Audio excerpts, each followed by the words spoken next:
Tothom sap que tenir cultura no és sols disposar d'un títol universitari o d'una llicenciatura en dret, perquè, en cas contrari, si la nova Rita tingués un poc de cultura nostrada, sabria que és una barbaritat canviar el sentit de l'accent del mot de la ciutat on desenvolupa la seva responsabilitat de regidora en cap.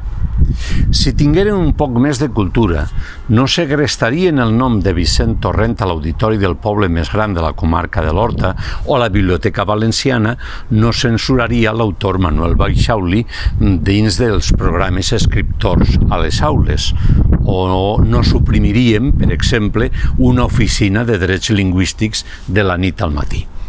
Això no passaria si tingueren un poc més de cultura, però també de respecte cap al poble que diuen representar. Per cert, avui és el Dia Mundial sense cotxes. Compteu a veure els cotxes que passen per la vostra porta.